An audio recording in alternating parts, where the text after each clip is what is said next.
Seigneur disait, pourquoi m'appelez-vous Seigneur, Seigneur, et ne faites pas ce que je dis. Disons, Seigneur, viens, sois mon maître. Pourquoi il doit être notre maître? Pourquoi est-ce qu'il doit être dans notre maître?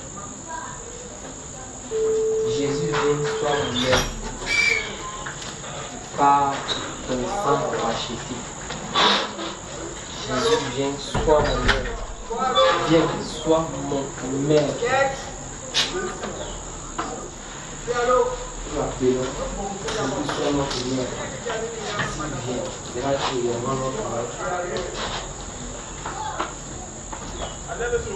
Bien-aimé, est-ce que notre Dieu avons complètement et totalement abandonné au Seigneur?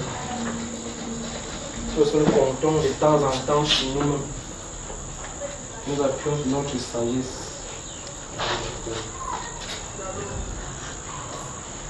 Attends encore une fois. 223.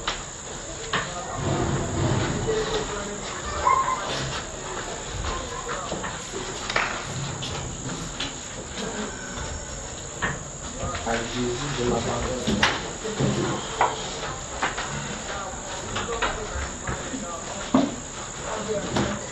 À Jésus, je m'abandonne.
Dans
comptons sur lui éternel. Tant que durer le combat, que l'envie ou que l'envers, comptons sur tout est. Inclinons la tête et prions. Tendre Père, nous comptons sur toi. Nous comptons sur toi parce que tu as pourvu le sacrifice par lequel nous pouvons nous approcher vers toi. Père de gloire, c'est par le sang versé à la croix que nous sommes, ô Dieu de gloire, capables de nous approcher de toi pour soumettre les doléances. Et en vertu de ce sang-là, ô Dieu, tu nous sanctifies, tu nous purifies et tu regroupes ton peuple de par le monde depuis des siècles jusqu'à ta venue, afin que nous servions à la louange de ta gloire. Nous nous soumettons encore à toi ce soir, nous soumettons tout ce qui se passera ici, nos cœurs, notre âme. Nous soumettons ceux qui en sont encore en route et tous ceux là qui nous écoutent de par le monde. Nous soumettons leur cœur également à toi, afin que tous ceux-là qui comptent sur toi, comme tu l'as dit, ceux qui auront aimé l'avènement de notre Seigneur Jésus-Christ de Nazareth. Nous prions donc au Dieu que tu les visites, que tu visites nos cœurs et que chacun, au Dieu de gloire, trouve sa place au devant de toi. Au nom du Seigneur Jésus-Christ de Nazareth. Amen. Bonsoir à vous, bonsoir, bonsoir. Veuillez vous saluer les uns les autres. Et si vous ne connaissez pas le nom de quelqu'un, vous lui demandez quel est ton nom. Vous qui êtes dehors là, entrez vous asseoir. Je ne vais pas parler, mais regardez là-bas, il faut pas que quelqu'un plonge là-bas au 4e étage. Saluez-vous les uns les autres. Saluez-vous, saluez-vous. Allez vous saluer. Les uns les autres. Salut, tu demandes le nom. Tu connais son nom, hein? Elle s'appelle comment? C'est Morel, hein? Ça va mon cher? Bonsoir, bonsoir, bonsoir à tout le monde. Bonsoir. Dites à tous ceux qui sont dehors là d'entrer. Vous voulez que j'assoie ici. Ils n'aiment pas la chaleur, non? Ça va ma chère? Emmanuel, salut tout le monde là-bas. Salut, va saluer. Salut, salut. Les enfants, vous asseyez, vous saluez, vous asseyez. Ça va mon cher? Salut ma madame. Comment tu t'appelles? Tu t'appelles Emmanuel là, hein? Bonsoir, bonsoir.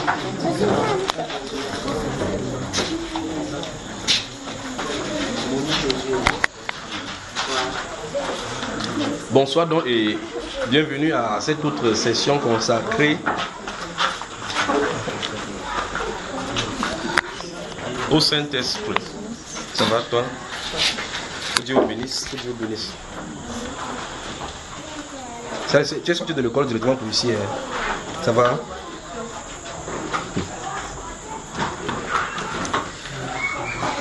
Vous voyez que mercredi c'est toujours relax, n'est-ce pas? Parce que les samedis c'est saturé, pas vrai?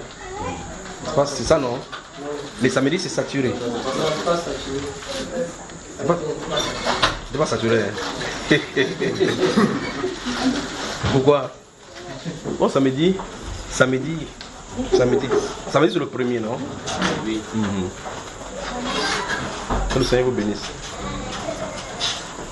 Donc si vous avez les téléphones, vous voulez enregistrer, ouvrez, vous mettez ici. Si vous avez vos téléphones qui sont ouverts, veuillez les mettre ça sur mode avion afin que on ne nous dérange pas. Bientôt il sera 19h, donc on va commencer. Il faut qu'on commence. Attends, mode avion. Déjà, c'est plutôt lancement que je cherche. Ok. Comme je le maîtrise pas. Tu comprends, moi je fais de tout Android. C'est pas très... Comment est-ce que tu enregistres souvent? C'est ça là, c'est ça le bleu. Voilà, ça. Et il y a un truc rouge qui doit être là-bas. C'est bon. Là. Et c'est parti. C'est bon, non? Faites-en bon usage. Quand vous enregistrez la voix, vous faites. Toi là, qui va t'asseoir là-bas? Oh. Emmanuela, va t'asseoir là-bas. J'espère que vous avez assez d'espace pour enregistrer. Voilà, donc je suis venu tôt afin que nous ayons le temps de bien travailler. Vous devez commencer donc par les questions. Si vous avez des questions, vous posez. Si vous avez des questions d'ordre biblique. Comme ça, s'il arrive que je suis en train d'avancer dans l'enseignement, que vous n'ayez pas de questions. Donc, si vous avez des questions d'ordre biblique, si vous vous posez une question dont les références se trouvent déjà dans un enseignement, je vais vous y référer. Oui, oui, on commence. Oui. Bonsoir, frère. Bonsoir. Ouais. Ma question est relative par rapport à l'enseignement que tu as commencé, qu'on a commencé mercredi sur passé, c'est-à-dire par rapport au Saint-Esprit de Et l'enseignement, tel que c'est donné, je rends grâce à Dieu pour ça chaque jour parce que justement j'avais des questions relatives au Saint-Esprit. En lisant les Écritures, j'ai remarqué une chose dans le livre par rapport à ce que Paul disait aux personnes qui ont marché avec lui et qui l'ont abandonné. Du coup, à ce moment-là, je me suis posé la question de savoir comment ceux-ci ont marché avec Paul et puis l'ont abandonné à un moment donné, alors que normalement, la Bible déclare que ceux qui sont scellés du Saint-Esprit. Vous avez des questions? Vous avez d'autres questions? Bon, frère, ça c'est par rapport à la Bible, ce qui est remarqué dans les Écritures. Je veux ramener cela à nous. Je me rends compte, avec ce que j'ai vu par rapport à la vision que tu as racontée là. Oui. Je me pose la question de savoir, compte tenu du fait que le frère a marché avec, bon, étant donné que la personne te connaît bien et que qui te connaît bien, je me pose la question de savoir à quel moment il a failli. Et puis, étant donné que le Seigneur t'a dit que tu devais former les jeunes, ce qui me titille l'esprit, c'est, je veux savoir quel est le conseil que toi tu donnerais aux jeunes qui vont travailler demain pour le Seigneur par rapport à ce que j'ai vu. Un jeune qui est censé travailler demain dans le ministère, quel est le conseil que toi tu lui donnes afin que le genre de dérive qu'on est en train d'observer, ou bien qu'on va observer plus tard, ne soit pas que ce jeune ne tombe pas dans quelqu'un qui piège. Très bien. Ouvre la Bible. Ouvrez donc la Bible. Dans le livre d'Éphésiens. Normalement, il pouvait brosser ça rapidement en disant ceci. Lorsque quelqu'un quitte, comme tu as vu dans les Saintes Écritures, où il dit que tous ceux de l'Asie m'ont abandonné, Crescence est allé à Sicile, l'autre est allé à Damascus, ainsi de suite. Quand on quitte Paul, ça ne veut pas dire qu'on a quitté Jésus. Parce que l'objectif n'est pas Paul. J'espère qu'on se comprend. Oui. Le fait, par exemple, dans le livre des Actes des Apôtres, chapitre 15, où il y a eu dissentiment entre Paul et Barnabas, ça ne veut pas dire que Barnabas a cessé d'être enfant de Dieu ou que Barnabas a cessé d'être apôtre. Dieu les a séparés parce que c'était le moment de la séparation. Tu as bien suivi là maintenant? Oui. Voilà. C'est un peu comme dans l'Ancien Testament, tu vas avec Lot et Abraham. À un moment donné, Dieu a fait la séparation parce qu'Abraham ne doit pas hériter avec l'autre. Quand tu regardes avec Ismaël et comment il s'appelle? Isaac, Dieu a dû faire la séparation. Pourtant, il est bon d'être ensemble avec les frères, pas vrai? Mais Ismaël est le frère d'Isaac. Mais il est dit dans les Écritures que l'enfant de la femme esclave n'héritera pas avec. Donc il faut la séparation. Bien suivi. Donc, vous pouvez donc brosser ça rapidement, mais il va aller plus en profondeur. Parce que tu as amplifié la question en disant quels sont les conseils que tu vas donner. D'accord? Ouvre donc Éphésiens chapitre 4, allons-y. Éphésiens, rapidement. Oui, je suis. Une fois de plus, je reviens sur la vision que j'avais eue si longtemps ici, ça passe en 2000 combien. Je vous ai parlé de ce lion-là, et la dernière fois j'ai réitéré ça encore. De ce lion-là qui. Et vous remarquez que dans 1 Pierre chapitre 5, il est dit que Satan est comme un lion rugissant cherchant qui dévorer. S'il cherche qui dévorer, ça suppose qu'il cherche la faille. La Bible dit qu'il cherche la faille. Quelqu'un qui va ouvrir la faille pour dévorer. Vous voyez cela, n'est-ce pas? Alors donc dans cette vision, il est en train de voir dans ces champs le grand lion, ce grand lion est en train de faire. Mais vous remarquez que ce qui m'a été donné dans la main pour combattre là, c'est un simple bâton. Normalement, si tu donnes le pistolet, tu vois le lion fait le rouge, tu vas pisser dans la culotte. Il dit le lion, si le lion fait tu vas pisser dans la culotte parce qu'il fait tu ressens ça dans ton cœur parce qu'il est oint le lion naturel, est oint du commandement et de l'autorité. C'est le symbole de la royauté là-bas. Donc quand tu vois le lion il marche, même le petit lion, quand il fait tu comprends qu'il impose silence et vindicatif. Donc quand le lion a fait j'étais là, il n'y avait ni crainte ni quoi que ce soit. Et c'est juste un bâton spear, un petit bâton, vous savez les anciens bâtons avec lesquels les chacals luttaient là. Avec le petit bout comme ça. J'étais là comme ça avec lui. Mais j'étais surpris qu'il ne pouvait pas s'approcher. Mais il observait mon regard, nos regards se croisaient. Et puis il observait de part et d'autre avec moi. Et puis quand il observait, d'après la direction qu'il voyait ses yeux et autres, il regardait que je ne peux pas avoir celui-ci. Il faut que je cherche tout autour de lui. Et puis le Saint-Esprit me dit, il veut attaquer, il veut effrayer pour vous disperser. Vous suivez? Et puis il dit, restez derrière moi, restez groupés. Donc tant qu'ils étaient derrière comme ça, j'étais devant, ils ne bougeaient pas, ils ne pouvaient pas faire quoi que ce soit. Tu comprends cela, n'est-ce pas? Amen.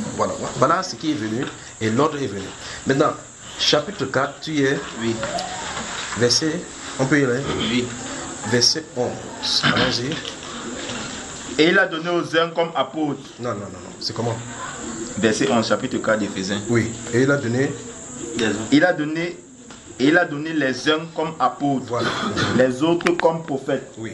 les autres comme évangélistes, les autres comme pasteurs et docteurs, Oui. pour le perfectionnement des saints en vue de l'œuvre du ministère Oui. et de l'édification du corps de Christ, jusqu'à ce que nous soyons tous parvenus à l'unité de la foi et de la connaissance du Fils de Dieu, Oui. à l'état d'homme fait, à la mesure de la stature parfaite du Christ, afin que nous ne soyons plus des enfants flottants et emportés à tout vent de doctrine, par la tromperie des hommes, par leur ruse, dans les moyens de séduction, mais que professant la vérité dans la charité, nous croissions à tous égards en celui qui est le chef, Christ.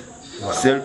Donc d'après ce qui est dit dans ces passages-ci, et j'espère que vous tous, vous les avez au devant de vous.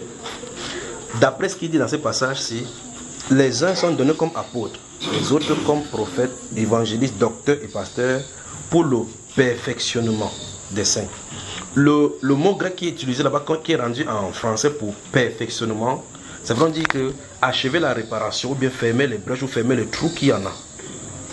Tu comprends ça là, hein? Parce qu'ici on ne dit pas, regardez bien, on ne dit pas que les apôtres et les autres sont faits pour appeler les chrétiens. Non.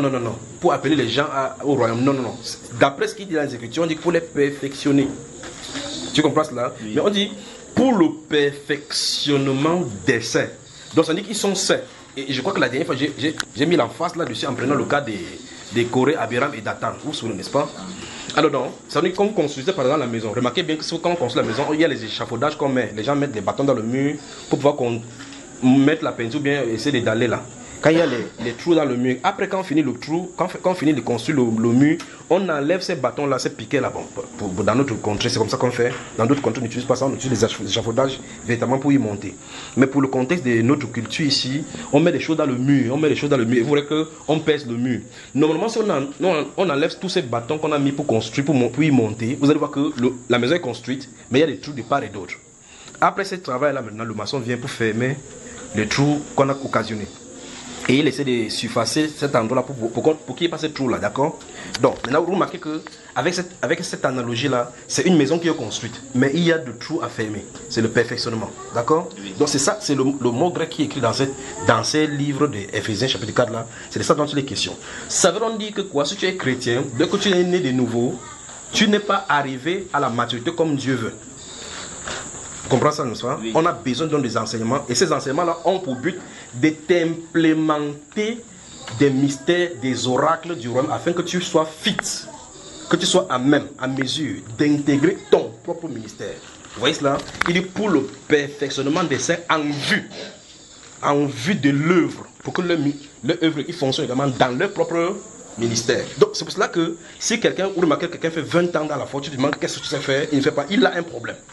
Il a un problème, le ministère sur lequel il a un problème, parce que les saints doivent entrer dans leur ministère. Dans le royaume, il n'y a pas ce style de chrétien que je m'en vais seulement à l'église avec ma famille, j'ai pris Dieu. Il n'y a pas ça dans les Saintes Écritures. Que tu ne déranges personne. Si tu ne déranges personne, c'est que tu es dans une cage.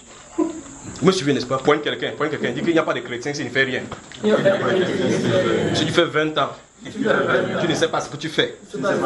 C'est que tu es dans une cage. C'est seulement le chien qui est dans une cage qui ne peut rien faire. Le chien qui est dehors peut aller chercher l'eau, c'est pas vrai, frère? Voilà. Alors donc, la Bible déclare dans ces Éphésiens chapitre 4 que les uns sont donnés pour. Voilà, il dit bien pour. Regardez bien le mot. Pour le perfectionnement. Les gens qui sont là pour le perfectionnement. Pour le perfectionnement, pas n'importe qui. On ne perfectionne pas ceux qui ne sont pas saints. Ils sont saints. Regardez dans Éphésiens, dans Galates chapitre 3. Il dit, mais voilà, vous remarquez depuis le Galates chapitre 3 jusqu'au chapitre 4 de Galates. Et au chapitre 4, verset 16, il dit que suis-je devenu votre ennemi en vous disant la vérité? Donc il dit est-ce que je suis devenu?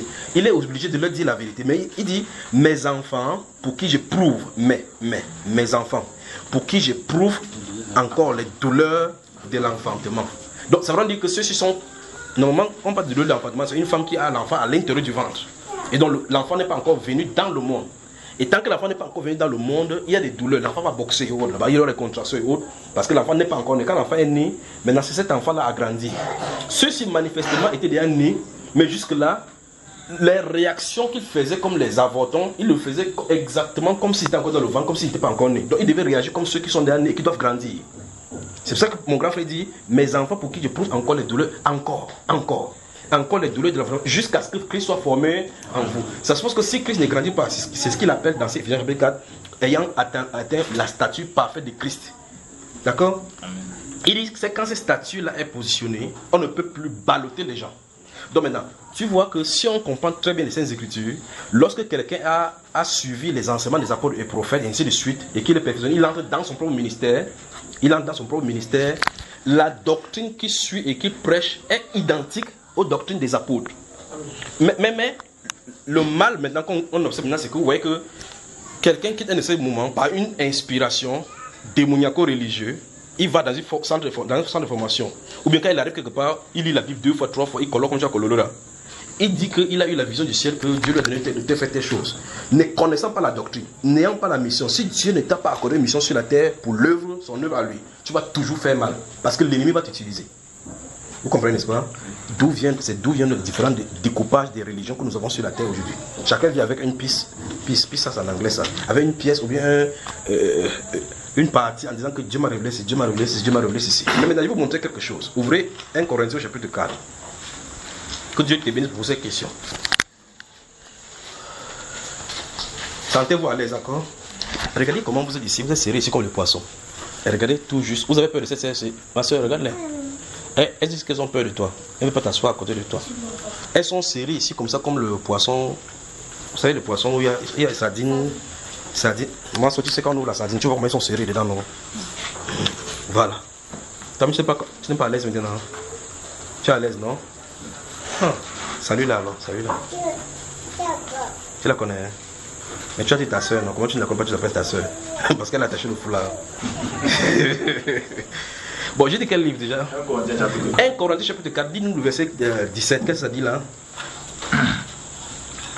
Pour cela, je vous ai envoyé Timothée, qui est mon enfant bien-aimé et fidèle dans le Seigneur. Oui. Il vous rappellera quelles sont mes voies en Christ. Oui. Quelle est la manière dont j'enseigne partout, dans toutes les églises. Dans toutes les églises. Paul, l'apôtre, a envoyé Timothée à Corinthe pour qu'il lui prépare son passage. Il dit que, si vous lisez depuis le chapitre 4, il va donner les instructions en disant le pourquoi. Il dit, Timothée, c'est son enfant bien-aimé dans le Seigneur. Il connaît toutes ses voies et la manière dont il enseigne dans toutes les églises. D'accord? Alors, quand vous allez lire 1 Timothée, 2 Timothée, il lui donne les recommandations que c'est que tu as appris de moi. Et regardez bien, ce que tu as appris de moi, reçu et reconnu comme vrai, il dit, enseigne-le à d'autres, vous voyez cela, qui soient capables d'exhorter. Vous voyez? Et il dit donc, dans 1 Timothée chapitre 6, il dit que si quelqu'un enseigne de quoi? Des fausses doctrines et ne s'attache pas à la sainte parole du Seigneur, il dit que c'est un ignorant. Il a la démangeaison des choses. La maladie des voilà. Alors, il dit effectivement qu'en réalité, les choses qu'on doit enseigner, c'est pas cela. On ne doit plus. Il dit que je t'ai laissé en Crète pour le cas de Tite, cette fois-ci. Dans le livre de Tite, il dit que je t'ai laissé en Crète afin que tu établisses d'après quoi, frère? Mes instructions. Parler de Bible. D'après mes instructions, que tu établisses les enseignes dans les églises. Et afin que si tu trouves quelqu'un homme fidèle, voici ce que tu vas le faire et au-delà. Il dit, je veux que tu comprennes effectivement et que tu dis aux gens de ne plus enseigner autre chose, autre qui a été enseigné. Vous pensez que qui en est de parler? Le Saint-Esprit. Supposons maintenant que Timothée, parce que Timothée effectivement avait reçu le don par l'imposition des mains, avait prophétie que tu es appelé à telle chose. Et on lui a imposé les mains. Il dit que maintenant, comme j'ai reçu le don, il m'avait fait mon propre ministère. C'est ce qu'on n'a pas compris aujourd'hui. Les gens ont compris, on a confondu le ministère, c'est-à-dire que le service chrétien, le ministère, c'est ça le mot ministère. Le mot ministère, c'est le mot service. Le service qui rend, on a institutionnalisé le service. Ce qui fait que normalement, si on veut comprendre la Bible à l'image que nous avons aujourd'hui, l'apôtre Paul devait avoir ses églises qu'il a construites lui seul.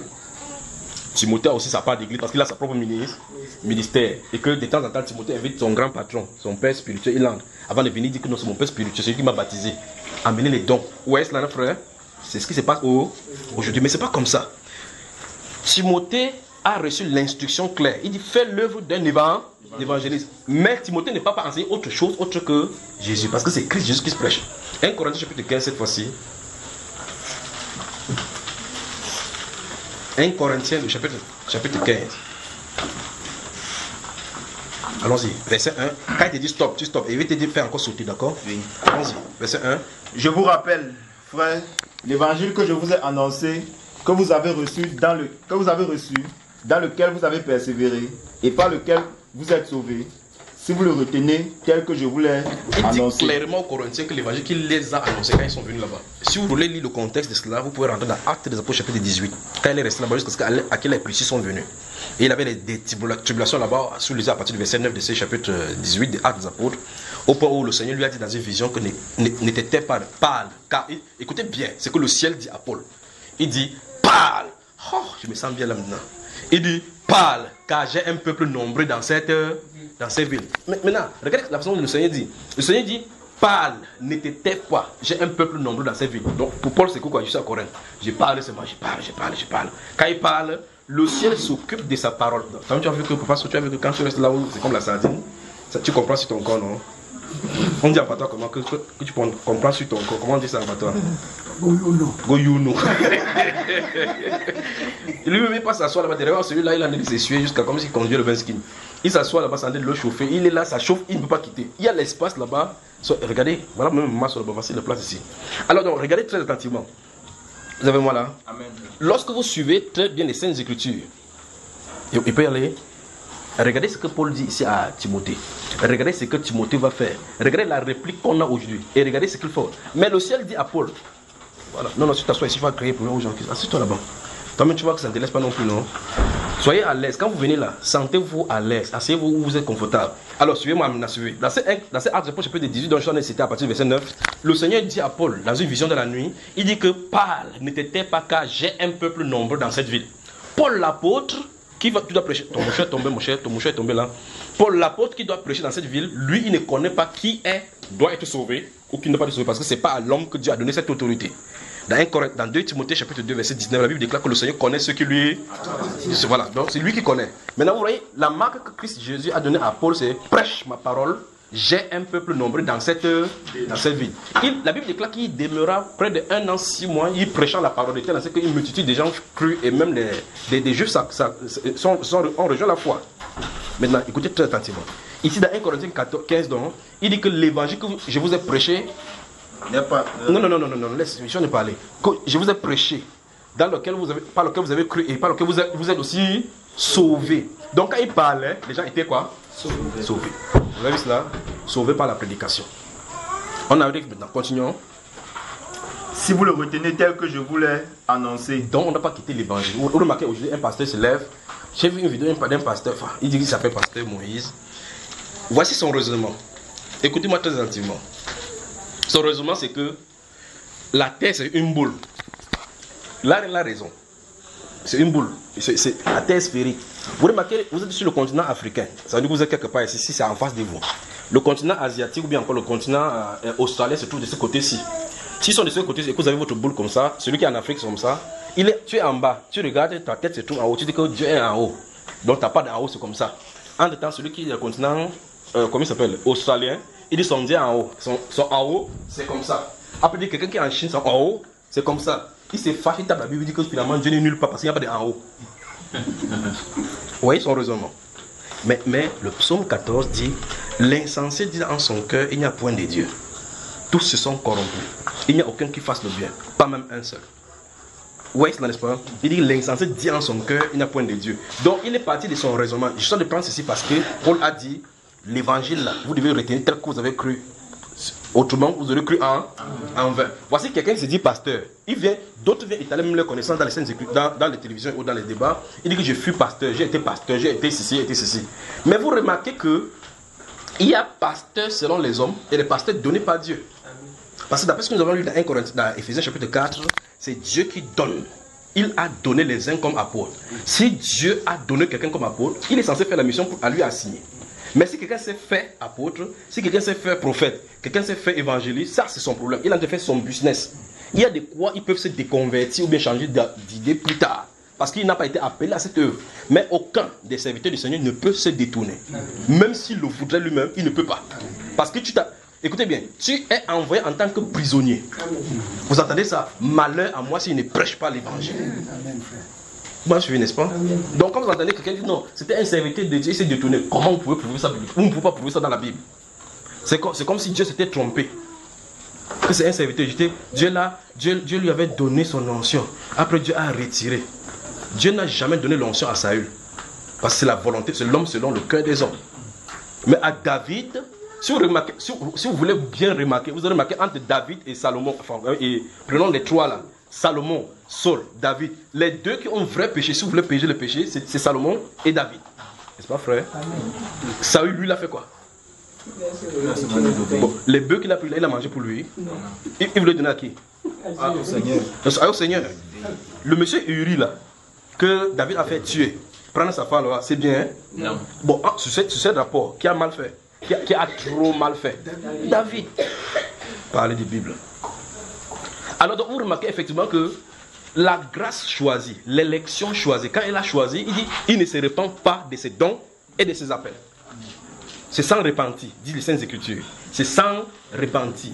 Donc ça veut dire que quoi? Pour que Dieu te donne, accorde un don, il te prédestine à cela. Ça veut dire que, je ne sais pas, c'est en anglais qu'il veut parler cela. Ça veut dire qu'il savait que tu y arriverais avant de te donner. Dieu n'est pas comme un homme qui te dit, je donne mon son d'espoir à Papa Taï. Or, lui, Papa Taï ne connaît pas ce qui va lui arriver dans les 2 minutes. Mais celui qui lui accorde le don connaît sa vie avant qu'il ne vienne sur la terre. Donc ça veut dire que s'il doit tomber en 2023, c'est prédestiné dans sa marche. Vous me suivez, n'est-ce pas? Lui, il ne connaît pas ce qui va être devant lui. Regardez bien. Lorsque vous prenez le cas des... Je crois que vous allez me laisser passer ce soir-ci. Quand vous prenez le cas de Saül, le Saül dont je viens de parler maintenant là, quand les années de son père qui s'égare et qui sort pour aller le chercher avec ses serviteurs, vous remarquez très attentivement que si vous lisez la Bible attentivement, étant attentivement, vous aurez remarqué que c'est Dieu qui a chassé les moutons de la maison. Pas vrai? Pour les envoyer. Et puis il dit à son prophète, écoutez-moi ça, comme il nous manipule ici en haut, il dit demain je t'enverrai quelqu'un, tu vas oindre pour roi. Bon, vous avez vu là où Dieu a dit à Akis que envoie-moi Saul chez Samuel. Non. Il a dit ça quelque part dans les Écritures. Non. Mais il ne dit pas que quelqu'un va venir par hasard, il dit que demain je t'enverrai quelqu'un. Ils font des combinaisons et des combines entre Samuel, parce que ce que Dieu a dit là, on ne nous a pas dit. Dans la nuit, ils ont causé ensemble, ils causent. Quand il vient, les jeunes filles aussi portent la croix, ils disent que monte vite avant qu'il ne monte pour faire quelque chose, car tu le verras. Donc même elle prophétise, monte toi l'autre haut. Quand il vient, il dit que est-ce que c'est toi le voyant? Il dit oui, c'est moi. Après, il finit de faire des chimarguis, on avait déjà préparé l'épaule. Au cuisinier, il a dit au cuisinier depuis le lendemain. Entre-temps, seul ne connaît lui rien. Il est sorti pour aller chercher quoi? Les moutons. Alors que c'est lui qui a arrêté qu'on allait les chercher. Alors lorsqu'il arrive là-bas, et puis le prophète lui dit, remarquez bien cela, fais avancer ton serviteur. Il dit que quand ton serviteur va s'avancer, il va te dire tout ce qui est dans ton cœur. Il dit qu'il va te dire tout ce qui est dans ton cœur. Toi-même, ton propre cœur, tu ne sais pas où ça se trouve. Il te dit qu'il va te dire tout ce qui est à l'intérieur. Maintenant, je vais te dire ce qui se passe. Il dit que lorsque tu vas me quitter, tu vas rencontrer tel groupe de prophètes. Tu vas rencontrer 3 personnes qui deviennent trop haut, ils vont te donner 3 pains. Après eux, tu vas rencontrer telle chose. Il dit, frère, vous voyez que les événements, et quand il va arriver là-bas, il va voir un groupe de prophètes qui rentrent des hauts lieux. Saül, la Bible déclare que l'esprit de l'Éternel va t'arrêter. Tu vas commencer à prophétiser comme eux. Tout ce que tu veux faire, fais-le parce que Dieu est avec toi. Quand ces événements-ci arrivent dans sa vie là, Saül, lui, il a préparé cela. Donc vous voyez effectivement que tout ce qui doit lui arriver, c'est préparé. Comme c'est préparé comme ça dans la suite des temps, c'est comme ça qu'il en est. Parce que Dieu voulait introduire Christ. Écoutez bien. Dans cet événement entre Saül, David et Salomon, Dieu chaque fois veut montrer clairement que le règne des hommes commandé par les hommes sera toujours une défaite et un échec. Et par conséquent, c'est lui. Parce que souvenez-vous, au chapitre 7 de 1 Samuel, lorsqu'ils ont réclamé le roi, Dieu a dit que ce n'est pas toi qu'ils ont rejeté, c'est moi qu'ils ont rejeté. Donc un homme voulant gouverner, voulant que la gouvernance vienne au travers d'eux et gouverner par eux-mêmes, à cet instant vous avez rejeté Dieu. Dans aucun verset, ils n'ont pas dit qu'on ne veut pas que Dieu règne sur nous. Non. Ils ont juste choisi les hommes comme les autres gens du monde. Et ça a suffi pour que Dieu dise, ils m'ont rejeté. D'accord? À l'instant, ils ont rejeté, ils se sont mis dans un équipement humain. Vous voyez cela? Le processus donc des royautés, des monarchies, des coups d'État, des démocraties peuvent donc s'enclencher sur la terre. Dieu les laisse faire pour montrer que ça sera un échec. Plus tard, les prophéties bibliques disent dans le chapitre 2 de Daniel, si vous lisez bien le chapitre 2 de Daniel, effectivement, que du temps du 4e royaume, parce qu'il y a 5 royaumes dans la prophétie qui doivent se positionner. Du temps du 4e royaume, le Dieu de cieux suscitera un autre royaume qui n'est pas fait de main d'homme. Donc ça ne viendra pas par la gouvernance, mais ce n'est pas une vote à l'Assemblée nationale. C'est la théocratie, ou bien la cielocratie. D'accord, frère? C'est-à-dire que par cette théocratie, encore, on peut les imiter sur la terre. Il y a la théocratie, mais non pas vrai. Le gouvernement qui vient là, c'est la cielocratie. C'est-à-dire que c'est le ciel qui commande. Personne ne vote là-bas. Dieu décide, et cela est. Vous parlez de dictature, non? Donc, là-bas, c'est les louanges. Les glorifications de Dieu. Si vous êtes fâché ici parce que quelqu'un a fait 37 ans au pouvoir, là-bas, lui, c'est d'éternité en éternité. Et il ne partage pas son truc avec personne. Les serviteurs vont le servir jour et nuit. S'il y a jour et s'il y a nuit. Vous m'avez suivi, frère? Alors, revenons à notre sujet. Ce qui veut dire clairement que la prédication, d'après ce que nous sommes lire dans 1 Corinthiens chapitre 15 et 1 Corinthiens chapitre 4, que nous avons lu au verset 17, d'après ce qui est dit là-bas, Paul l'apôtre avait reçu la commission de prêcher afin que les gens soient sauvés. Verset 11, regardez rapidement verset 11. Ainsi donc, que ce soit moi, que ce soit eux, voilà ce que nous prêchons. Et c'est ce que vous avez cru. Fin de citation.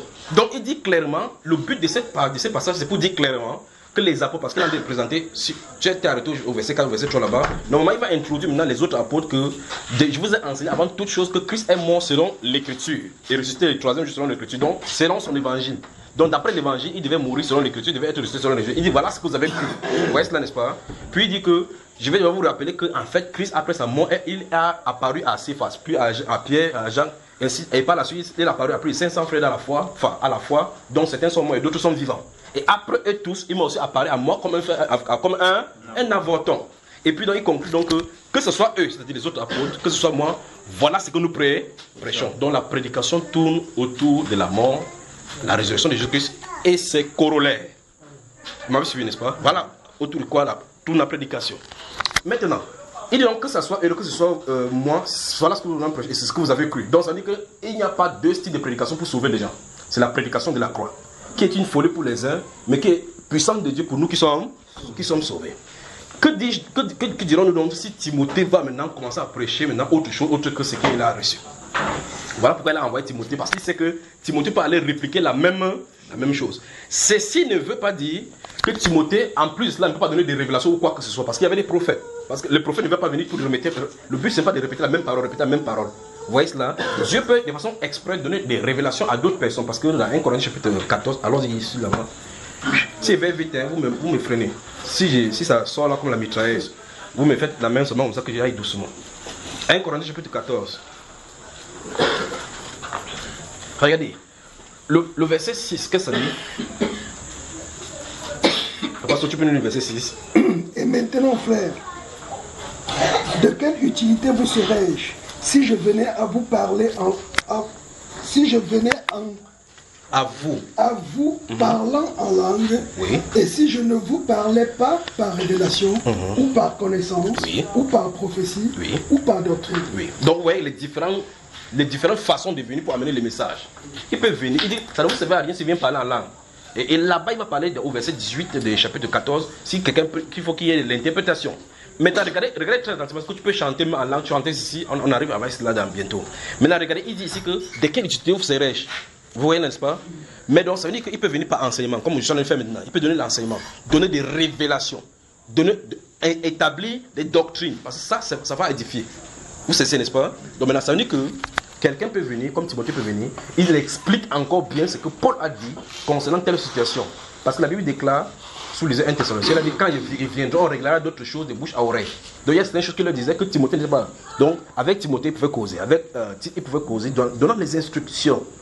Au chapitre 16 de ce même livre, à partir du verset 1, du chapitre 16, il dit pour ce qui concerne la collecte en faveur des saints, agissez-vous aussi comme je l'ai ordonné aux églises de la Galatie. Vous voyez que chacun de vous, le premier jour de la semaine, met à page chez lui, selon sa prospérité, comment il pourra, afin qu'on n'attende pas que je vienne, afin qu'on fasse des collectes. Vous voyez? Donc, il dit que c'est que j'ai ordonné, parce que chacun fasse comme je l'ai ordonné aussi aux églises de la Galatie. Vous voyez? Même prédication. Ce qu'il prêche ici, ce qu'il recommande ici, il ne dit pas une chose aussi, aller dire son contraire quelque part. Même si frère. Alors, qu'est-ce que ça veut dire en résumé? Ça veut dire que si quelqu'un veut quitter, qu'il quitte de la bonne façon, ou mieux encore s'il ne quitte pas, parce qu'il ne faut pas se fâcher. Dans le livre de 1 Jean chapitre 2, allons-y encore. Vous voyez que le principe de la séparation est biblique. Le principe de la séparation est biblique parce que Dieu lui-même sépare le bon grain des livrets. Il a dit lui-même aux anges, d'après la parabole de Matthieu 13, que les livrets et le blé doivent croître ensemble. Mais souviens-toi que l'ivraie et le blé, ça ne se trouve pas à l'extérieur. Parce que c'est au milieu de l'église qu'on va regarder, qu'on doit regarder. Parce que ceux qui professent le nom de Jésus, quand quelqu'un est dehors, il joue comme ça, le joue la musique là-bas dehors, ça ne le concerne pas. Quand il chantait, il dit, mais sont les qui? Il dit, sont les filles qui attachent le foulard, non, non. Les alléluia, sont eux là-bas. Donc il sait qu'il est exclu. Mais c'est au milieu où on dit Jésus, Jésus. Parce qu'il a dit, ce n'est pas tous ceux qui m'appellent Seigneur, Seigneur entreront dans le royaume de Dieu. Donc il va faire la sélection là-bas. J'ai dit quel livre ici là maintenant? Chapitre 2. Regardons le verset 18, 18 et 19. Allons-y. 18, prenons jusqu'au verset 2. Allons-y. Petits enfants, c'est la dernière heure. Et comme vous avez appris qu'un antéchrist vienne, il y a maintenant plusieurs antéchrists. Par là, nous connaissons que c'est la dernière heure. Maintenant, regardons leur provenance, d'accord? Allons-y, livre, frère. Ils sont sortis du milieu de nous. Et où ça, frère? Du milieu de nous. Ok. Qui parle ici? Jean. Jean. Alors maintenant, quand Jean parle, il dit, ces antéchrists sont sortis du milieu. Quand ils sont à l'intérieur, comment ils les appellent, frère? Amen. Donc quand tu vois bonjour, bonjour mon, bonjour ma soeur, c'est ça non? Jusqu'à ce qu'un jour tu vois maintenant son frère. Si Dieu avait donné le jugement de connaître que quelqu'un connaît que c'est un enfant de Dieu, ce n'est pas son enfant ici là. C'est que vrai, il y a d'autres qui vont gifler des gens au milieu. Vous pensez que quand Jésus choisit Judas Iscariote parmi les disciples, les apôtres savent qui est Judas Iscariote? Non. Mais souvenez-vous, ils avaient des dons pour opérer les miracles de la même façon. Dans Actes chapitre 1, il est dit qu'il avait part au ministère. La Bible déclare qu'il a abandonné ce ministère pour aller en son lieu. Vous voyez cela, n'est-ce pas? Il avait part au même ministère. Donc il ressuscitait les morts, guérissait les malades. Quand Christ disait ressusciter les morts, purifier les lépreux, ainsi de suite, vous avez reçu gratuitement. Judas a dit que gratuitement, tu parles. Alors, donc le seul faux prédicateur qui a bien prêché l'authentique et avait l'authentique onction, c'est Judas Iscariote. C'est un vrai faux prédicateur. Ou bien encore un faux vrai prédicateur dans un sens ou dans un autre, au sens figuré comme au sens propre, c'est vrai. Tu m'as suivi, frère? Oui. Ça part des doctrines, ne venait pas des démons. Mais la prophétie de dernier temps dit que les pasteurs qui vont venir, sortant d'autres sources, prêcheront les doctrines des... Mais leur premier père, Judas Iscariote, prêchait les doctrines du ciel. Réfléchissez-y. Mais qu'est-ce qu'il a fallu? Christ l'a mis dans la bergerie. C'est lui qui l'a mis dans la... C'est lui qui peut les écarter là-bas. Dans le chapitre 6 des Jean, il est dit à partir du verset 46, où la Bible déclare là-bas qu'ils seront tous enseignés de Dieu. Ainsi donc, quiconque a écouté la voix du Père et a reçu son enseignement vient à moi. C'est pour cela que je vous ai dit, nul ne peut venir à moi si le Père qui m'a envoyé ne l'attire. Donc ça veut dire que les personnes qui vont se retrouver dans le corps de Christ, ils y ont été invités par le Père. Donc la relation d'intimité entre eux et Dieu, c'est le Saint-Esprit qui l'a établi. Et donc si quelqu'un ne vient pas de façon génuine, de façon authentique, il va partir tôt ou tard. Parce qu'on ne se greffe pas sur le corps de Christ comme ça. Que non. On ne se greffe pas. C'est par le Saint-Esprit. Nous allons voir dans la deuxième partie. Vous me suivez, n'est-ce pas? C'est pour ça qu'on ne marche pas à pied pour venir dans le corps de Christ. Il a fait s'arrêter en 5 que ça ne dépend pas des hommes. Parce que ça dépendait des pasteurs. C'est que chacun prend. Enfin, on peut, ce qu'on appelle corps de Christ maintenant, c'est-à-dire l'église, on peut dire en venant inviter tous vos voisins, même celui qui est sorcier. Le gars aussi, pour ne pas dire qu'il est sorcier, il vient aussi pour s'asseoir au milieu de vous.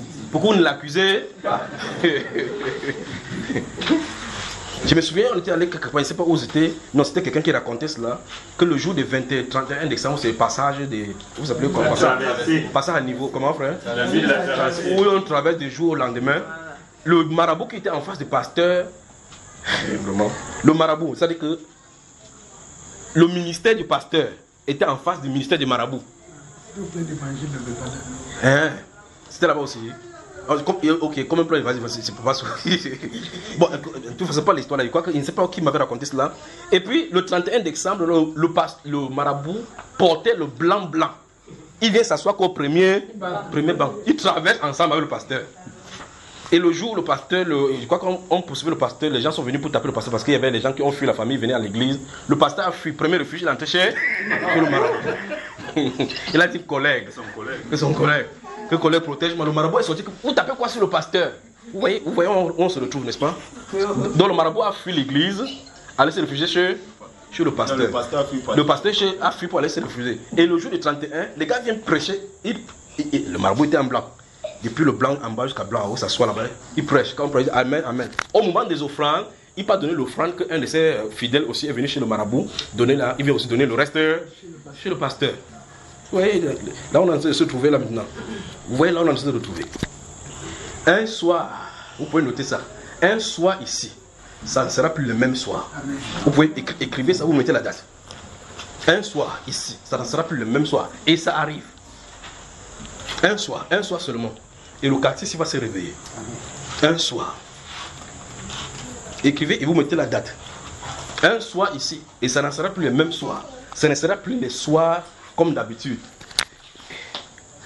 Et le 117 viendra. Donc quand ça arrive, vous me prenez mes trucs, je pars et vous laisse sous cette tension. On vous ramasse ici bien même. Papa pas là-bas, papa sont pas là-bas, il est en dessous. Vous avez vu quoi? On fait le test d'alcoolémie, c'est pas l'alcool, mais pourquoi vous avez saoulé? Bataille dit que laissez-moi, j'ai cours demain. Dès que quand tu vas revenir, tu es en vin, tu vas nous dire ce qui se passe là-bas. Alléluia. Un soir, ça ne sera plus comme les autres soirs, ici. Ok, et c'est bientôt. Alors, je peux avancer? Amen. Donc nous remarquons que dans ce 1 Jean chapitre 2 dont je vous ai donné, il dit mes petits enfants, c'est de la dernière heure. Et comme vous avez appris qu'un antéchrist vient, donc il y a une prophétie concernant un homme appelé antéchrist qui est censé venir. Il dit qu'il y a maintenant.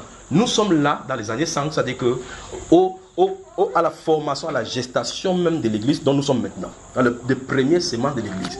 Et puis les apôtres commencent à avertir du fait qu'il y a déjà les antéchrists à cet instant-là. Puis dans leur source, ils sont sortis du milieu d'eux. Donc la question que j'ai posée tout à l'heure, c'est avant qu'ils ne sortent du milieu d'eux, pourquoi on les identifie comme les antéchrists? Comment le groupe s'appelait? Les frères. Ils chantaient les cantiques ensemble. Comme on a dit de Judas qu'ils n'avaient pas au même ministère. Ne soyez pas surpris qu'un de ces jours, les gens qui ont les sacs, regardez-vous maintenant, tournez-vous, vous regardez. Regardez bien les yeux des gens les autres. Mais il n'y a pas du tout, me regarde pas sur vous. Regardez-vous. Ne soyez pas surpris que les gens vous en aient regardé demain. Ou bien quelqu'un dit que je n'ai jamais cru vos bêtises, que vous avez votre bêtise là-bas, que je suis rentré dans la tradition. Ne soyez pas surpris. Je n'ai pas dit c'est quelqu'un. J'ai pointé quelqu'un, frère. Parce que c'est d'après ce qu'on a lu dans la Bible. Parce que ceux-ci, vous savez, les gens, Paul, Pierre et autres là-bas, il dit qu'ils sont sortis du milieu de nous. Puis il continue de ce verset-là en disant, il dit cela a été afin que cela fût manifeste que tous n'étaient pas des nôtres. Car s'ils eussent été des nôtres, ils seraient restés. Ça veut dire quoi? L'entrée dans le corps ne dépend pas de vous. La sortie ne dépend pas de vous. Donc vous ne pouvez pas sortir du corps de Christ comme vous êtes. Le corps de Christ, vous pouvez entrer à l'église. Comprenez? Il fait mon doigt comme ça, ça dit entre guillemets. Vous pouvez entrer dans l'église dénominationnelle, institutionnelle, nationale, internationale, reconnue par l'État. Avec ton pied quand tu veux, tu ne viens pas, on t'appelle que tu es où? Mais dans le corps de Christ, tu dois recevoir l'invitation céleste. Moi je suis ça. Le Saint-Esprit doit t'y avoir invité. Et quand il t'invite, c'est lui-même qui t'incorpore. Parce que vous ne savez même pas quand vous êtes entré, ni quand vous êtes sorti. Alors, souvenez-vous de ceci. Il dit qu'ils sont sortis du milieu de nous. Cela a été afin que tous se manifestent, que tous n'étaient pas de nôtres. Car s'ils étaient de nôtres, ils seraient restés. Dans le chapitre 20 des Actes des Apôtres, l'apôtre le dit encore une fois de plus, lorsqu'il va appeler les anciens, depuis quand il était dans la ville d'Éphèse, on dit, cependant, à Milet, au verset 17 du chapitre 20 des Actes des Apôtres, il envoya chercher à Éphèse les anciens de l'église. Et quand ils sont venus, Paul a commencé à les exhorter, parce qu'il savait que c'était au crépuscule de sa vie, il sortait, et il ne viendrait plus. Il dit que vous ne verrez plus mon visage, vous au devant de qui, au milieu de qui j'ai prêché toute la nuit, et je n'ai cessé de prier, ainsi de suite. Il dit par plusieurs larmes, il a cessé d'exhorter chacun d'eux. Il dit maintenant, voici, je suis pur de sang de vous tous. Lié par l'esprit, je m'en vais, ne sachant pas ce qui va m'arriver. Mais dans toutes les villes où je passe, le Saint-Esprit m'avertit que des liens et des tribulations m'attendent. Mais il dit, mais je sais qu'après mon départ, il s'élèvera du milieu de vous des lieux cruels qui n'épargneront point le troupeau. Vous voyez cela? Il va s'élever où? Du milieu de vous. Donc, ne me dites pas que c'est quelqu'un à qui on a donné le Saint-Esprit qui va s'élever maintenant, il va transformer le Saint-Esprit en mauvais esprit. Pointe quelqu'un, dit le Saint-Esprit est saint. On ne peut pas le manipuler pour qu'il devienne impur. Vous me suivez, n'est-ce pas? Il dit que c'est ça veut dire que dans le chapitre 2 des Galates, cette fois-ci, il va parler maintenant de la liberté qu'on a en Christ. Il dit les faux frères. Vous voyez cela? Des faux frères qui s'étaient furtivement glissés au milieu de nous. Ça veut dire concrètement que si du temps de Paul, qui avait le discernement, les gens étaient furtivement glissés, ça se passe qu'ils imitaient le baptême du Saint-Esprit. Vous avez vu cela, n'est-ce pas? Donc, ça veut dire que les imitations du don du Saint-Esprit n'ont pas commencé aujourd'hui. Ça avait eux. Vous m'avez suivi ça, frère? Alors, il dit qu'ils étaient furtivement glissés au milieu de nous. Nous les résistons en face. Il a bien dit les faux frères. Ils étaient furtivement glissés au milieu de nous. Maintenant, Si vous regardez bien sous ce rapport-là, vous allez voir effectivement que ces gens qui venaient ne prêchaient pas autre chose autre que ce qui est écrit dans la Bible. Parce qu'ils prêchaient, laissez-la. Ne faites pas ça quand ils sont de prêcher ces choses, ne faites pas cela. Donc, ces gens-là, vous remarquez le sujet des discussions qui étaient là, il était question relative à la loi qui est biblique. Mais la doctrine et le dépôt du ciel par rapport à l'explication des choses de l'écriture, c'est-à-dire de la loi, et son explication spirituelle par rapport à la venue du Nouveau Testament était octroyée aux apôtres choisis d'avance par le Seigneur. Mais ceux qui étaient initiés par la loi, avancés dans la doctrine, dans la secte dite pharisien, quand ils étaient là-bas, ils s'étaient glissés au milieu des croyants, puisque c'était des juifs. Ils se réunissaient là-bas, on disait que nous sommes les anciens pères, les mères, ainsi de suite. Ils étaient là, mais pourtant ils n'étaient pas convertis. Paul dit, nous les résistons en face, afin que la prédication de l'évangile ne se détourne pas. Pensez-y. Dans le livre des Actes de Apocalypse au chapitre 2, si vous lisez les versets 1 jusqu'au verset 10, vous remarquez que c'est l'une des choses que le Seigneur, Jésus, effectivement, rejette, ou mieux encore, dénonce à cette première période de l'église, qui est l'église d'Éphèse, justement. Il dit, c'est que tu as chez toi des gens qui se font appeler apôtres, ils se disent apôtres, mais qui ne le sont pas. Donc, vous voyez clairement que l'usurpation du titre apôtre n'a pas commencé aujourd'hui. Et le Saint-Esprit dit, dans cet Apocalypse chapitre 2, il dit que tu as éprouvé. Tu as testé. Vous voyez cela? Tu as testé. Tu as fait le test du passage. Le test pour savoir si tel était apôtre. Tu n'as pas testé. Mais aujourd'hui, je suis apôtre tel. Je suis apôtre, man of God. Je suis prophète tel. Prophète, man of God. Je porte la Bible, vous avez le croc-reca. Comme il a gros ventre, comme ça, avec le truc dans le... C'est un homme de Dieu. Donc pour nous, notre façon de considérer l'homme de Dieu, c'est il suffit qu'il ait la Bible, grave encore qu'il ait une bonne église et que peut-être il ait la chaîne de télévision, man of God. Pointe quelqu'un, dit tu vas aller plus que cela. Tu dois discerner. Donc remarquez bien dans cet Apocalypse dont je suis cité. Il est dit là-bas que tu as éprouvé, il dit tu as éprouvé ceux qui se disent apôtres. Donc vous voyez que ici dans Éphésiens, toujours dans ces Éphèses, il est dit, d'après le passage que nous avons commencé à lire aujourd'hui, qu'il a fait, étant monté, si vous prenez à partir du chapitre du verset 8, il dit que c'est pourquoi il est dit, étant monté, il a fait des dons aux hommes. Que signifie s'il est monté, que sinon il est aussi descendu dans les régions inférieures de la terre afin de remplir tout. Il dit, et quand il est monté, il a fait des dons aux hommes. Littéralement, ça veut dire qu'il a fait des dons hommes. Il a donné en don les hommes. Il a donné les hommes sur la terre comme étant un don pour garder les gens. D'accord? Maintenant, il dit là, il a donné, donc Christ Jésus en montant a donné les dons hommes sur la terre pour le perfectionnement des saints. Ben ici, la Bible déclare, ceux-ci se disent apôtres. Question, comment sont-ils devenus? Et là, vous posez la question de façon moderne, il dit que non, j'ai eu un appel, j'ai senti la flamme de Dieu dans mon cœur. Dieu m'a dit que va à l'école de formation de pasteur. Donc Dieu a changé entre temps. Dieu est maintenant à l'école de formation des pasteurs. Après quand ils sont là-bas, ils sont avec des doctrines contradictoires avec la Bible. Je te pose la question, c'est Dieu de la Bible dont les doctrines sont intransigeantes, il ne peut pas se contredire, qui te fait aller dans une formation qui est fausse, et pour que tu sortes pour enseigner quelque chose qui est fausse d'après la Bible. Un de ces juifs vient dire que non, c'était un problème culturel ici. L'autre version ci n'est pas bien, l'autre chose n'est pas vraie, c'est même pas vrai dans la Bible. Et il dit c'est Dieu qui l'avait envoyé là-bas. Vous m'avez suivi, frère? Les apôtres sont appelés, prédestinés à cette tâche-là, au nom de l'esprit, rencontrant Jésus, et Jésus les commissionne avec son esprit. Vous m'avez suivi? Il ne les commissionne pas pour qu'ils sortent d'une graduation cérémonielle, nanti d'un doctorat, d'une licence en théologie avec des touches rouges, bleues, noires ou quoi que ce soit. Avec les diplômes que nous signons un tel, docteur S théologie, descendant à Papa Saul, le titre de docteur, non pas toi, pas Papa Saul, il y a plus. Docteur en divinité. C'est-à-dire qu'il a fait le doctorat, il a soutenu sa thèse, c'était la divinité de Jésus en question. Questionnons la question. Il finit soutien, les gens s'assoient comme ça, ils disent tu as bien démontré la divinité de Jésus là. Nous te donnons le doctorat de divinité. Vous voyez que c'est une folie, pas vrai? Alors c'est pour ça qu'ils disent c'est les brigades de formation des fous pour lâcher dans la nature afin qu'ils pervertissent l'œuvre de Dieu. Quand ils vont venir, ils vont commencer à enseigner la philosophie grecque.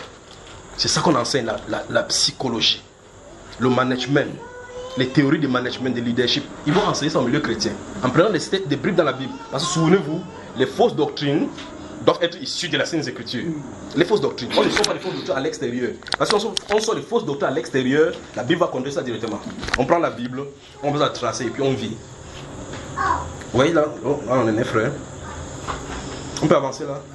Alors, c'est séparé et biblique. Jésus lui-même, dans son propre ministère, dans le chapitre 10 de Luc, il est dit que Jésus-Christ a dit qu'on prie qu'il envoie les maîtres de sa maison. Mais après cela, il a choisi 70 autres disciples pour aller de lieu en lieu pour pouvoir prêcher. D'accord? Oui. La Bible déclare que plus tard, quand il a dit, si vous ne mangez ma chair et ne buvez mon sang, les gens ont dit que ok, c'est bon. Bon, je connais maintenant la soupe de son pot. C'est ceux qui mangent les nouveaux nés quelque part. Ils tuent les enfants souvent. Vous voyez, c'est normal. Quand ils montent sur le montagne, est-ce qu'on avait lui? Ils montent comme ça, après ils sautent comme ça, ils marchent sur les eaux. L'autre jour, il a fait le pain ici. Il est réussi à se retrouver là-bas. C'est normal. Un être humain fait ça. C'est celui qui a mangé la tête de Hachouchou. Alors, donc, on dit, comme il a dit, si vous ne mangez ma chair et ne buvez mon sang, on a compris que c'est un cannibale, un vampire, pas vrai? La Bible déclare que papa soit toujours toi. Elle dépose son sang comme ça, que si tu restes encore avec le gars là, c'est ton problème. Depuis ces jours-là, certains disciples sont abandonnés. Quand il partait là, Jésus ne regardait pas partir. Mais aujourd'hui, puisqu'on veut les membres, on veut prêcher là où il y a les gens et autres là-bas. Quand quelqu'un part, on envoie une délégation là-bas que non. Pourquoi tu es parti de l'église? Écoutez bien. Vous pouvez partir du rassemblement des hommes sans partir du corps de Christ. Si vous y êtes pour toujours. Parce que vous n'êtes pas entré par vous-même. Et vous ne pouvez même pas sortir. Parce que si le Saint-Esprit entre en vous, fais-le sortir, on voit. S'il demeure à l'intérieur, tu vas le faire sortir, frère? Non, tu ne pourrais plus jamais le faire sortir. Parce qu'en réalité, avant d'entrer, il ne t'a pas demandé. Il vient, il se positionne là-bas pour dire légitime propriétaire, ça m'appartient. C'est là pour l'éternité. Tu tentes, il te traite, tu confirmes. Parce qu'à l'intérieur, quand tu gifles, ça ne le touche pas. Hein? Il te met dans les fours. Il te fait, tu pars quelque part. On fait. Il dit, mais le Saint-Esprit qui est en toi, il fait. Écoutez, ouais, quelqu'un ne marche à roue comme ça, il fait comme ça là. Il te pousse, vous savez que le Saint-Esprit vous fait même faire quelque chose, souvent on ne sait même pas quand il a fait. Tu dis que toi, tu m'as dit quoi comme ça là? Tu viens, tu dis que c'est ton père qui a fait ça, il est entré dans la société, tu ne sais pas que son père c'est le juge. Alors que son père fait comme ça pour avoir le poste. Tu fais ça, il envoie le militaire. Faut qu'on te prend. Alors que ce Saint-Esprit veut te discipliner, on te fouette là-bas bien. Tu as compris, oui. Pendant que tu es là-bas, tu fais j'ai la joie dans mon cœur. Puis tu te tournes, tu vois encore les prisonniers. Alors que tu comprends qu'il voulait te traiter pour que tu prêches aux prisonniers qui est là-bas. Mais il ne te dit pas. Donc quand le Saint-Esprit est là-bas, il va te montrer ce que c'est manger, boire l'eau. On va suivre. Donc un soir, le soir ne sera plus la même. À partir de ce moment-là. Ici. Vous m'avez suivi?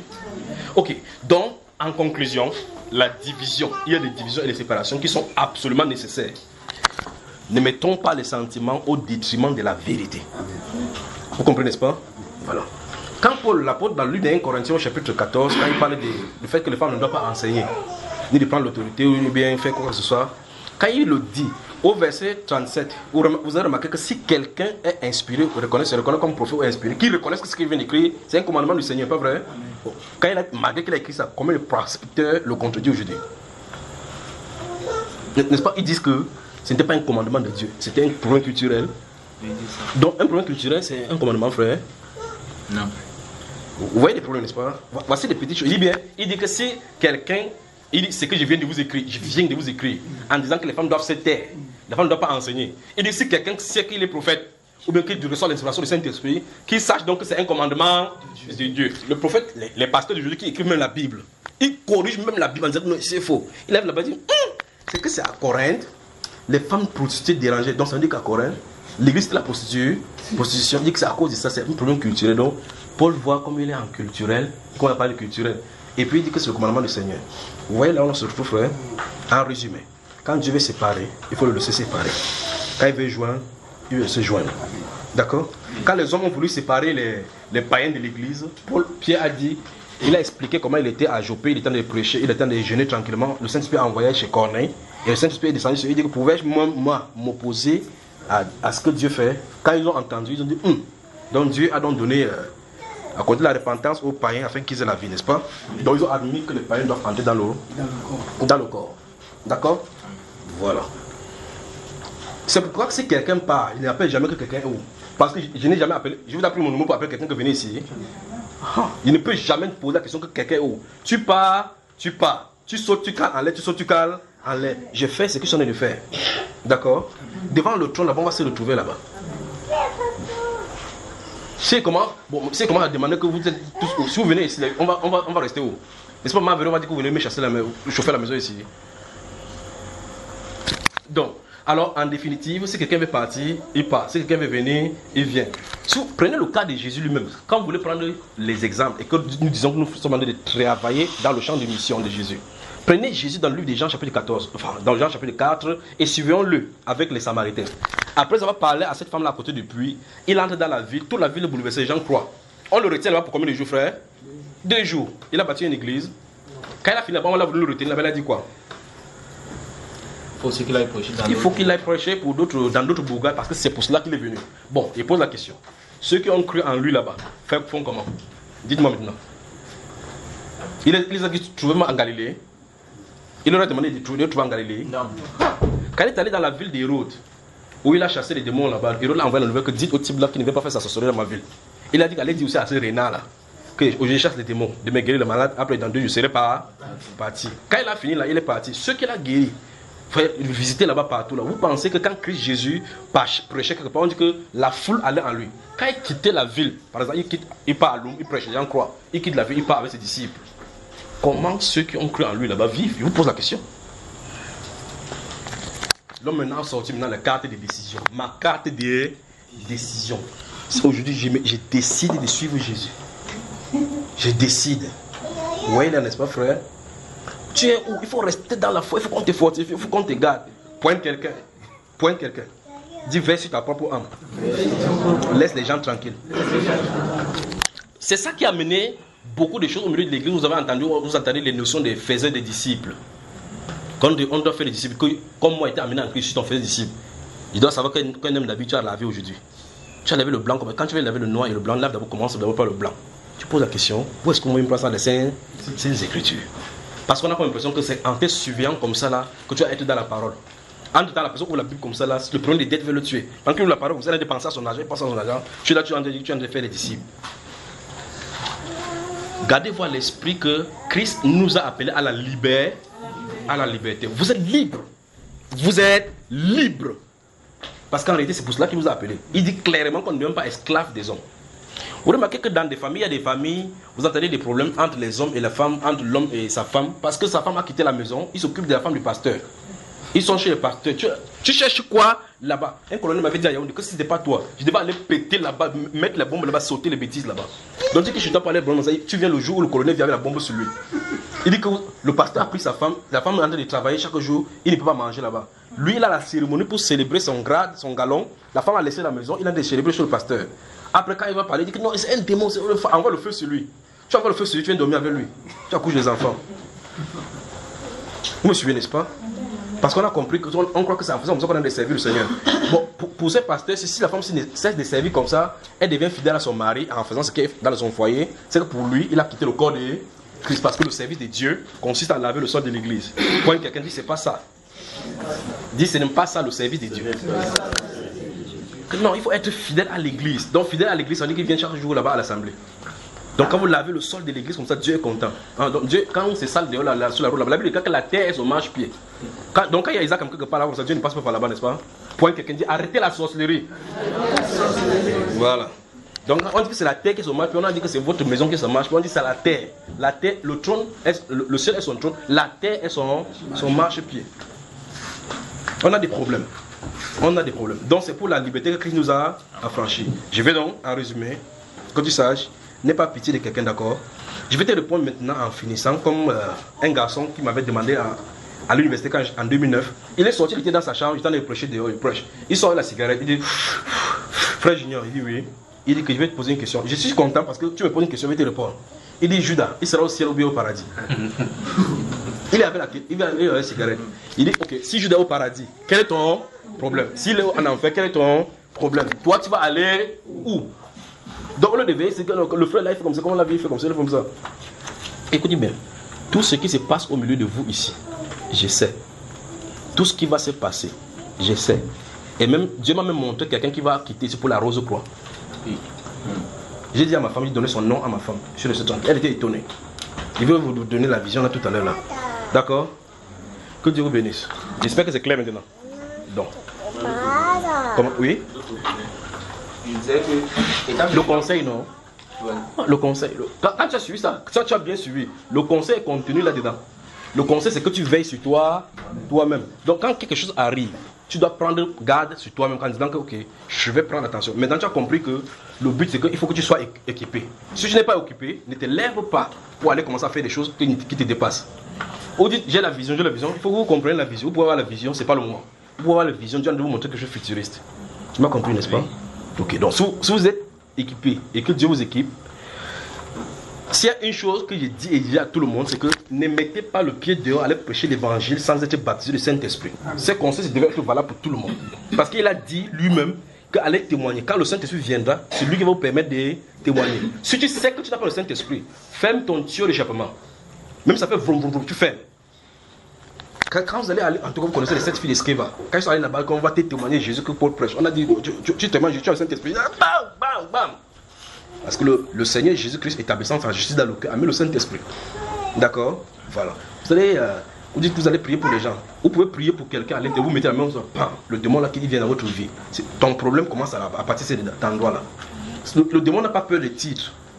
Il n'a pas peur que tu sois frère ou pas. Tu portes comme j'ai des pointinines, comme il y a d'autres dénominations, les gens se chôlent. Quand le pasteur se chôle, tout le monde se chôle. On dit qu'on est frère. C'est quand on est frère que ça effraie le démon. Vous vous souvenez des moments, non? Vous connaissez le moment, non? Quand on était à l'Ocom là-bas. Voilà. Alors, quand Papa Taniki avait chassé, même Papa Taniki avait créé le jeu La Fatiguée. Il y avait toi et Jimmy, n'est-ce pas? Cette jeune fille-là avait le bois à l'intérieur d'elle. Elle s'est tenue là-bas à l'assemblée. Elle dit ok. Parce que Momo était dans un camp. Remarquez bien là où il sortait. Mahanaïm, ça veut dire quoi? Le camp des anges de Dieu, n'est-ce pas? Il sortait le camp des anges de Dieu et il était quoi? Il était leader. Donc, leader dans le camp des dieux. Il s'est levé là-bas. Sa chaussure était propre, bien tressée. Il dit que lève-toi. Camp des dieux. Chasse le démon. Dès qu'il s'est levé, la fille était debout comme ça. Qui était là la soirée là? Quand tu étais là, qui encore? Quand ton mari priait, toi tu me m'attendais. Alors, quand il s'est levé comme ça, vous remarquez dans les films nigériens, vous savez quand les gens regardent, les lumières sortent là. Dès qu'il s'est levé, la fille était comme ça avec le jean sous-sonné de cette jeune petite fille là. Quand il s'est levé comme ça, pour le comprendre, parce qu'il dit lève-toi, chasse le démon. Et puis, dès qu'il s'est levé comme ça, la fille a fait comme ça. Cette chose qui sortait de ses yeux, ça l'a hypnotisé. Vous avez remarqué que j'ai bavardé là-bas 30 minutes, il n'a plus bougé, non? Il n'a plus bougé. L'esprit l'avait paralysé. Alors je pose la question, vous allez donc chez ça c'est en assemblée. Vous allez donc trouver quelqu'un à l'extérieur. Il te fait, tu marches nu. On te voit avec la Bible, tu commences à courir. Il dit, oh, voilà, le gars n'a pas respecté les conditions. À cause de quoi? Parce que tu es nu. Parce que tu es nu, tu n'es pas revêtu de l'autorité spirituelle. Je crois qu'il faut qu'on parle de cela aujourd'hui. Mais si vous me permettez que je parle. D'accord? Donc faites attention, c'est ce vêtement-ci. Remarquez dans Luc, si vous lisez le livre de Luc chapitre 4, ouvrez cela, je vous montre que je suis plus en nom. On va y revenir là. Je ne sais même pas pourquoi il demande pour poser des questions. Je vous remarque depuis, il ne dit pas que poser des questions, non? Luc chapitre 4. Luc chapitre 4, permet que les autres trouvent ça, puis je vous dis. Emmanuel là, ça va? Tu es à l'aise? Assemblée quand même là-bas. Assemblée quand même. Vous y êtes? Lis-nous le verset 14 de Luc chapitre 4. Jésus, revêtu de la puissance de l'Esprit, retourna en Galilée et sa renommée se répandit dans tout le pays. Vous avez vu donc, il allait porter le vêtement. Quand il a porté ce vêtement-là, à cet instant-là, sa renommée, il allait. Mais là, il est aux environs de 30 ans. Vous avez remarqué cela? Regardez, il est né Messie. Il est né roi. Il est né fils de l'homme. Fils de Dieu. À 2 ans, il était fils de l'homme. 3 ans, il était fils de l'homme. 20 ans, il était fils de l'homme. Gardez-vous l'esprit ici. 21 ans, 22 ans, il était là. Pendant qu'il était là, les gens mouraient. Donc, quand vous aimez trop les hommes plus que Dieu, les gens périssent dehors. Quand il est né, de plus d'1 an jusqu'à 29 ans, les gens sont morts. Les gens ont été malades, paralysés. Les gens sont décédés. Il était là, il voyait. Mais jusqu'à ce qu'il parte là-bas, il porte l'habit. Quand il est revenu maintenant, les données ont. Pointe quelqu'un dit porte ton habit. Que Dieu vous bénisse. Donc cela va nous introduire maintenant au message que nous allons voir maintenant. Vous prenez une pause. On prend une pause, vous prenez de l'eau et puis j'avance maintenant avec le vêtement du Saint-Esprit. Le Saint-Esprit comme un vêtement. On va y voir ça maintenant. Prenez une pause de 5 minutes puis